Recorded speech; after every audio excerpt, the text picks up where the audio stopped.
Hello दोस्तों, कैसे हैं आप लोग। आज हम सूर्य के बारे में जानने वाले हैं, तो चलिए वीडियो शुरू करते हैं। हमें बचपन से ही कुछ ना कुछ नई चीज़ों के बारे में जानना बहुत पसंद है, और जब बात अंतरिक्ष की आती है तो हमारी उत्सुकता और तिगुनी बढ़ जाती है। तो आइए आज हम सूरज के बारे में कुछ रोचक बातें जानते हैं। हमारा सौरमंडल अनेकों रहस्यों से भरा हुआ है। कहीं प्रकाश है तो कहीं अंधकार, कहीं जमा देने वाली ठंड है तो कहीं जला देने वाली आग। कुदरत का ऐसा अजूबा है कि सब कुछ सुंदर दिखता है। जैसे जल बिन जीवन अधूरा है, उसी तरह सूर्य बिन सौरमंडल। तो आइए हम जानते हैं कि सूरज की उत्पत्ति कैसे हुई। सूर्य का जन्म आज से लगभग 4.5 अरब वर्ष पहले हुआ था। 4.5 अरब वर्ष पहले हमारा सौरमंडल अस्तित्व में नहीं था। इसका नाम सोलर नेबुला था। वैज्ञानिक कहते हैं कि सोलर नेबुला आकार में बहुत ही विशाल था। ये देखने में किसी चमकदार रंगों जैसे सजी बादल की तरह दिखाई देता था। गुरुत्वाकर्षण शक्ति की वजह से सोलर नेबुला पर बहुत ही ज़्यादा दबाव पड़ने लगा। जब सोलर नेबुला पर दबाव हद से ज़्यादा बढ़ गया, इसमें मौजूद हर एक गैस और धूल के कण आपस में सघन होने लगे। यहीं से सूर्य की पूरी कहानी का शुरुआत होता है। दबाव से अब सोलर नेबुला चपटी किसी डिस्क का आकार ले चुकी थी। सोलर नेबुला के बहुत तेज घूमने की वजह से इसके अंदर का हिस्सा बाहरी भाग के सघन होने लगा। ये सघन हिस्सा बाद में सूर्य के रूप में अस्तित्व में आया। शुरुआत में वैज्ञानिकों ने सूर्य को प्रोस्टार नाम दिया। जब इसमें कई सारे केमिकल रिएक्शन शुरू होने लगे, इन सभी में से हाइड्रोजन और हीलियम फ्यूज़न रिएक्शन सबसे अधिक प्रधान है। यही रिएक्शन सूर्य को इतना गर्म और चमकदार बनाता है। इसकी वजह से ही सूरज आग की गोले की तरह दिखता है। आज जिस रूप में हम सूरज को देखते हैं, इस रूप में सूरज को पहुंचने में लगभग 50 मिलियन साल लग गए। सूर्य का जीवन काल 10 बिलियन ईयर है, जिसमें से 6.6 बिलियन ईयर अभी बाकी है। सूर्य के निर्माण के बाद ही और भी अन्य ग्रह अस्तित्व में आए। सूर्य के निर्माण के बाद और अन्य ग्रह भी बनने लगे, और धीरे धीरे करके हमारी पृथ्वी भी बनी। पृथ्वी बनने के बाद इसमें जीवन की शुरुआत हुई। जैसा कि आप जानते ही हैं कि पृथ्वी पर सबसे पहले जीवन जीने वाला जो था वो एक बैक्टीरिया था, जिससे आगे चल के इंसान विकसित हुए। ये तो थी सूरज की बनने की कहानी। अब जानते हैं सूरज की अंत की कहानी, क्योंकि किसी भी चीज़ का जन्म होता है तो उसका अंत भी निश्चित होता है, चाहे एक दिन हो या करोड़ों साल में। मगर जो चीज़ यहाँ जन्म लेती है उसका मरना निश्चित ही है। तो इसी तरह हमारा सूर्य भी जन्म लिया है, तो इसके साथ साथ सूर्य का अंत भी निश्चित है। तो आइए हम सूरज के अंत के बारे में जानते हैं। किसी व्यक्ति के आखिर के समय के भांति सूर्य भी जब अपने आखिरी के समय में होगा, तो इसके लिए यह समय काफ़ी संघर्षपूर्ण होगा।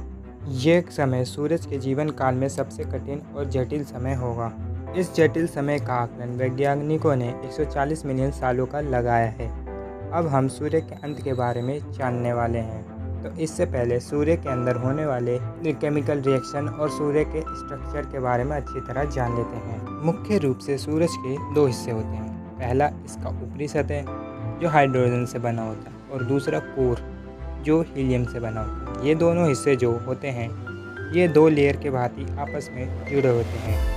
ये दोनों लेयर एक दूसरे के ऊपर पूर्ण रूप से निर्भर रहते हैं। ये एक स्फीयर की तरह दिखाई देते हैं। इन दोनों के बीच केमिकल रिएक्शन होते रहते हैं। यह तो जानते ही हैं कि हीलियम कितना ज्वलनशील पदार्थ है। इसके जलने के लिए किसी भी प्रकार की कैटलिस्ट की ज़रूरत नहीं पड़ती। वहीं हाइड्रोजन भी काफ़ी जल्दी जलती है। जब सूर्य के इन दोनों स्फीयर में तापमान सबसे ज़्यादा बढ़ जाता है, तो इन दोनों में केमिकल रिएक्शन शुरू हो जाते हैं। इस केमिकल रिएक्शन को विज्ञान में फ्यूज़न कहा जाता है। विज्ञान के नज़रिए से देखें तो वास्तव में सूर्य एक हाइड्रोजन रिएक्टर है। हाइड्रोजन ही है जो इसको ऊर्जा देता है। 90% सूरज के प्रकाश हाइड्रोजन के जलने से आती है। हीलियम दोनों स्फीयर में होने वाले केमिकल रिएक्शन को बैलेंस करता है। इसलिए हीलियम सूर्य के हर एक केमिकल रिएक्शन में पार्ट लेता है। हम सब ने तो पढ़ा ही होगा कि यह हीलियम एक इनर्ट गैस है। इनर्ट गैस ज़्यादा किसी भी पदार्थ के साथ आसानी से रिएक्ट नहीं करते, बल्कि रिएक्शन के लिए ये कुछ आधारों की मांग करते हैं। इसमें हीलियम के लिए आधार बनता है तापमान। बिना उच्च तापमान के फ्यूज़न रिएक्शन होना मुश्किल है, इसलिए सूर्य की सतह का तापमान करीब 6000 केल्विन रहता है। इन दोनों रिएक्शन में हम देख रहे हैं कि हाइड्रोजन और हीलियम की ज़रूरत के रूप से पड़ रही है। तो समय के साथ साथ सूर्य में से हाइड्रोजन और हीलियम की मात्रा धीरे धीरे रिएक्शन की वजह से कम होती जा रही है। एक समय ऐसा भी आएगा जब सूर्य हाइड्रोजन और हीलियम को पूरी तरह से खत्म कर देगा। इसके बाद ना कोई रिएक्शन होगा, ना ही कोई गतिविधि। धीरे धीरे सूर्य की ऊपरी सतह एक धमाके से उड़ जाएगी। इससे सूर्य का कोर अंतरिक्ष के सीधे संपर्क में आ जाएगा, जो कि बहुत ज़्यादा गर्म होगा।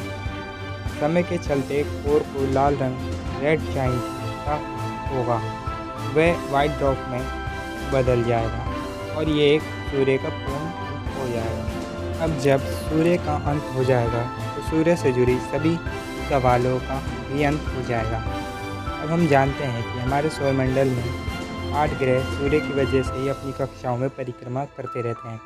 जब सूरज का ही अंत हो जाएगा तो इसके साथ साथ सूर्य के गुरुत्वाकर्षण बल भी समाप्त हो जाएगा, जिसकी वजह से 8 ग्रह अपने अपने मार्ग से भटक जाएंगे। कोई खुले अंतरिक्ष में गुम हो जाएगा तो कुछ आपस में ही टकराकर समाप्त हो जाएंगे। इस स्थिति में पृथ्वी का भी किसी दूसरे ग्रह से टकराना निश्चित होगा। ये समय महाप्रलय का होगा, जब कोई भी नहीं बचेगा। सूर्य अपने साथ साथ अन्य ग्रहों को भी समाप्त कर देगा। सौरमंडल का नामो निशान नहीं रहेगा, चारों तरफ अंधकार छा जाएगा, जीवन समाप्त हो जाएगा।